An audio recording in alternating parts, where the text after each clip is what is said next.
Glad that you find this funny. It's really not.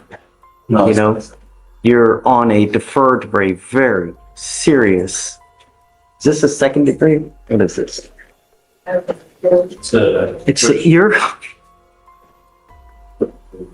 You're on deferred for a first degree felony where the minimum is 5 years to 99 years or life. You're on deferred for that type of case, and you've now picked up an assault of a family member. You know, I got to tell you that there are some people in your life that are complete cancer to you. And if you don't cut those people out of your lives, they kill you. You have now been invaded with this type of cancer, and it's going to kill you. If it hasn't already, it's damn near close. Somehow, we have to get the message to you that rules are in place, and you now stand charged with assault of a family member. You're facing a year in jail and or a $4,000 fine. We're going to do probable cause. You have the right to remain silent. Anything you say can or will be used against you. The reason I have you out now is because I don't know what happened. The only thing I know is that the magistrate put your bond at $25,000, which is typically pretty high for a misdemeanor case. But, you know, everything is about perspective, right? We need to know what happened, your priors, to see how we go forward. Okay, please. Thank you, Judge. On May 1st, 2025, in Harris County, Texas, officers were dispatched to a disturbance call. Officers arrived and made contact with some complaining witness who stated that she got into a physical altercation with the defendant, who is her ex-boyfriend. The complainant stated that she locked herself in the room and gave officers permission to enter. Officers then detained the defendant and spoke with the complaining witness, who stated that the defendant and her got into a verbal argument when the defendant pushed her onto the bed and began kicking her legs, causing pain. Officers observed bruises to the complaining witness's legs. Okay, Mr. Sanchez, I'm going to find that there's sufficient probable cause to go forward with your case. So he is on deferred for a burglary case where the underlying facts are literally the exact same thing. You know what? I got to tell you, I've never been placed in this position, but I have to think that it really sucks to walk on eggshells, have where you basically are in constant fear. What's going to happen to me today? Is he going to get upset? Is he going to go off on me today? Is something going to happen? Imagine. No one should have to live like that, Mr. Sanchez. It's just not fair. I'm ordering you not to have any contact with this person, not to be in possession of weapons,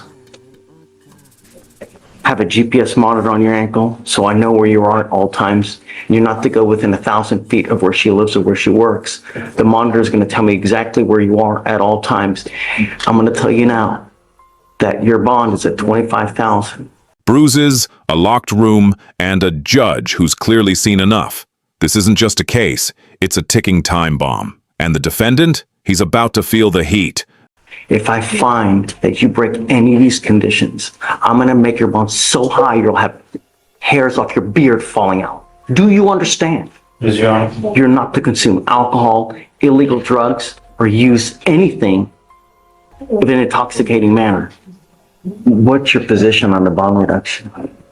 Judge, the state's going to be opposed. This is the, thank you, Judge, because of the fact that the defense currently on deferred, the underlying complaining witness being the same as is in this case. This is also the 6th case, Your Honor, although 3 of those have been dismissed.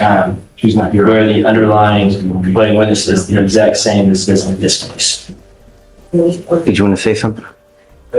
Judge, again, he's indigent. He doesn't have money to afford any type of bond. I believe, looking back in the records on the felony case originally, I think that complaining witness, the same complaining witness here, was saying that nothing happened. There was miscommunication. Somebody else called the cops. I don't know if they've contacted her. on this particular case.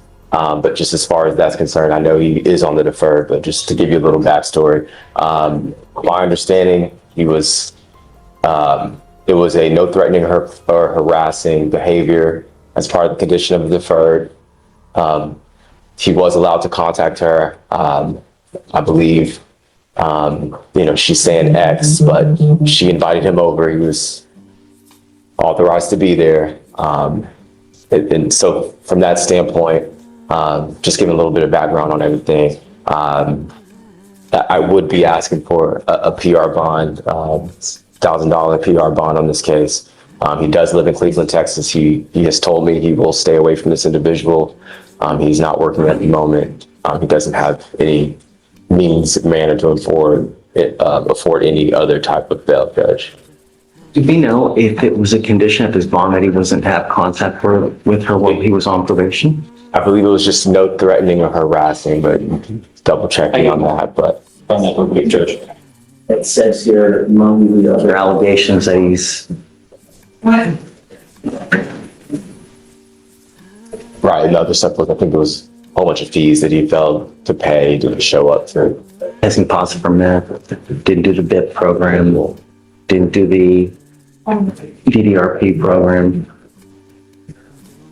Judge, with this complaining witness, it was no threatening or harassment. Yeah, that was. I didn't hear you. What'd you say? With this complaining witness, there was no threatening or harassment. Okay. Mr. Sanchez, I'm going to be straight. You scare me. You know, you scare me. And it scares me that.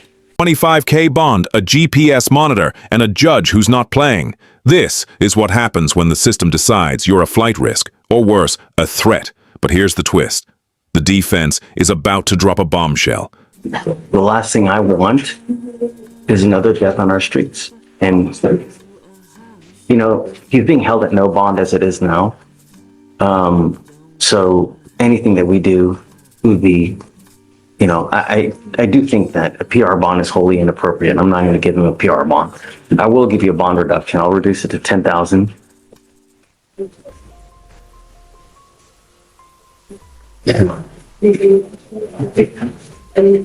Roxanne, a GPS prior to release.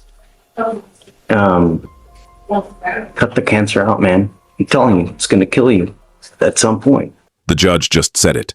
You scare me. That's not just a warning. That's a verdict. And with a bond reduction denied, Mr. Sanchez is learning the hard way. Actions have consequences. But is justice being served, or is the system failing him? Let us know in the comments. Really, just life is not worth sitting in a 6x9 box for the next 15 years where there's so much fun. I mean, the new Switch is coming out, man. I'm like to play for, you know? But now, really, life's too short, man. Get it, Mr. Sanchez.